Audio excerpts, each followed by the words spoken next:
Hi, my name's Jamie. I work for Presca. Today we're going to be talking about cycling tactics. So we're going to be reviewing some of the footage from my race in Dunkerque.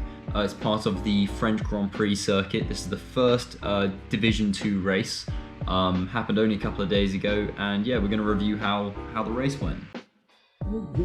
Okay, let's crack on with the footage. So on the start line here, we got about 80 to 90 men. I'm not really too sure, but we all line up in our individual teams. So I got quite lucky. I was standing next to Ruben, and he's a very strong swimmer. So we kind of talked on the start line and said, look, I'll cut hard right, cut up the other team, then come onto your feet. So I sat on his feet for most of it. And as you can see here in the footage, I sort of bridge up to the next person, coming sort of at the beginning of the bike. We're fairly spread out, but there was definitely a big pack behind us. But Ruben had a cracking swim.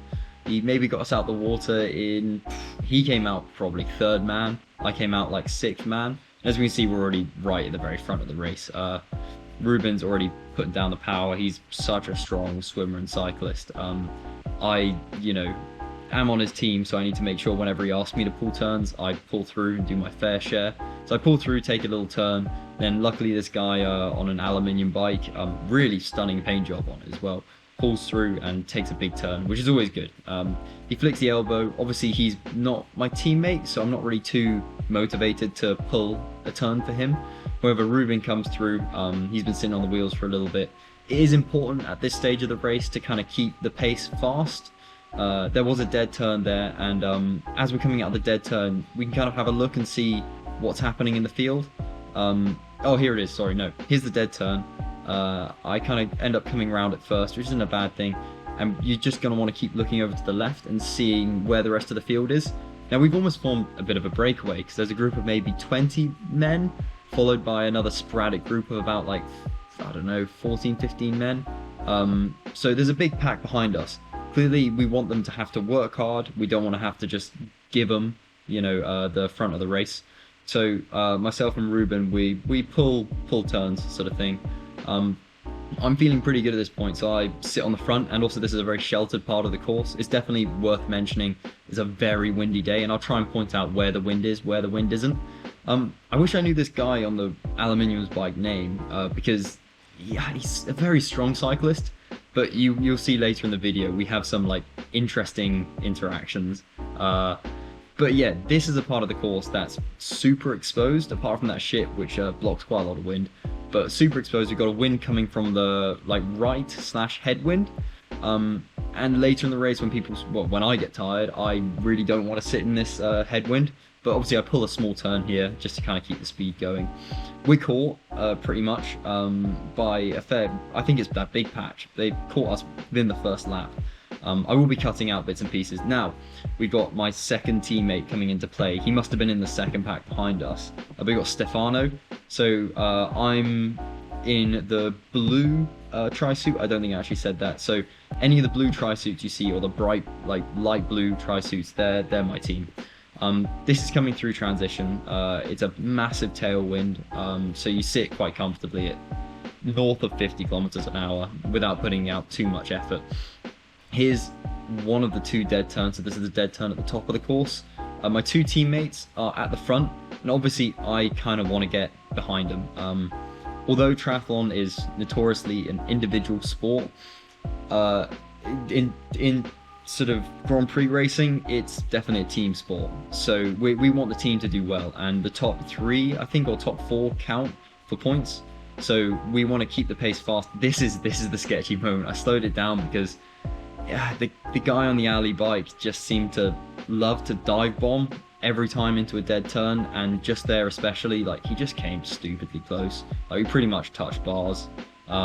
Yeah, definitely if this was on the British Super Series circuit, athletes would be pulling him to one side at the end of the race and kind of giving a bit of a talking to him. But this is French Grand Prix, bigger fields, like, a lot more athletes, so I don't blame him. He's doing what he needs to do to get to the front of the race.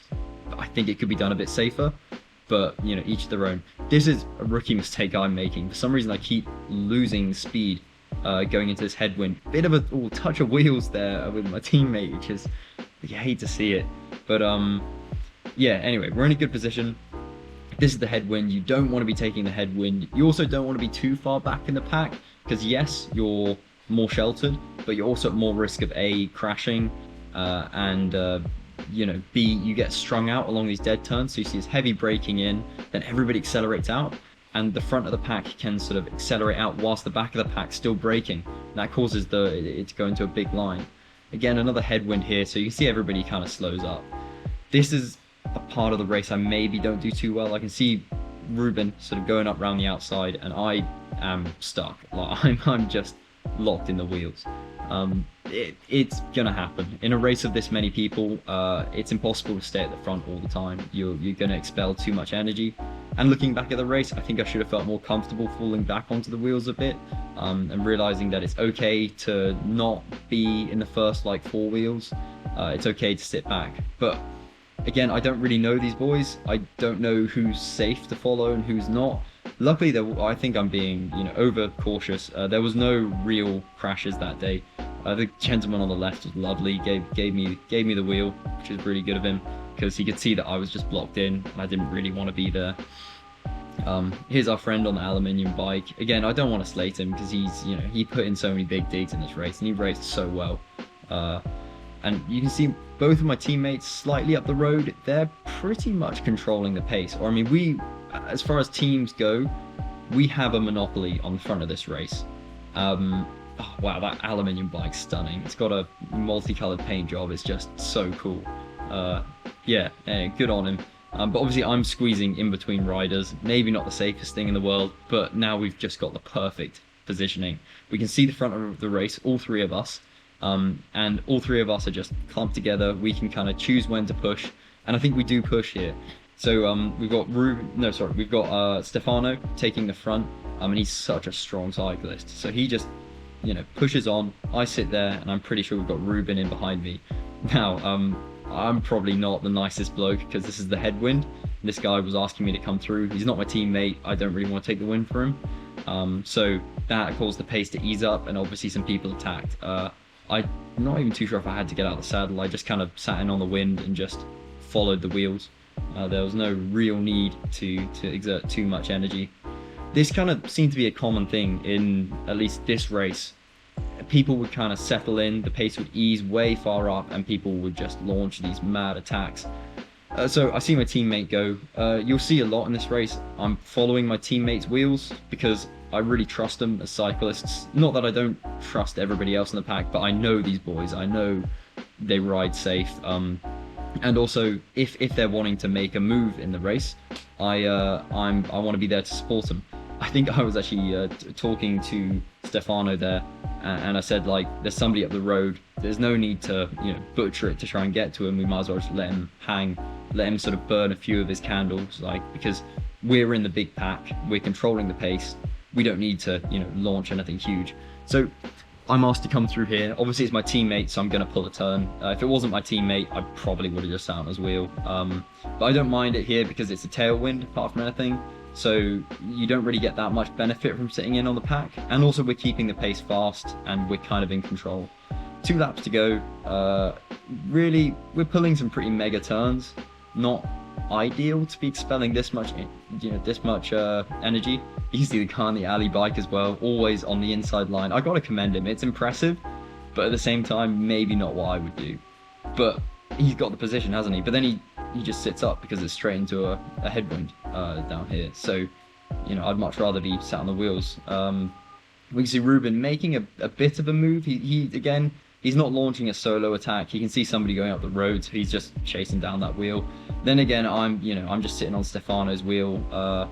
He's doing a great job of almost domestiquing for me a little bit throughout this part of the course. I don't know if it's really on purpose, but yeah, I think I do somehow bridge up to Ruben. But again, you can just see how easy it is. If you're not moving up in a big pack, if you're not moving forward, you're going to be moving back.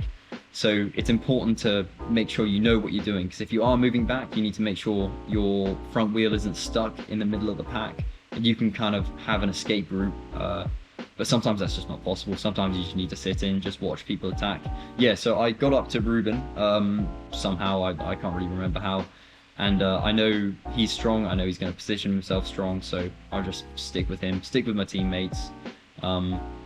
Here we go. The dead turn's coming up, and I think we're probably going to see the aluminium bike dude. There he is. every single dead turn. It always seems to happen. And again, he's first into the dead turn. I gotta commend him. He doesn't sit up completely. He does keep the pace going. Yeah, fair enough.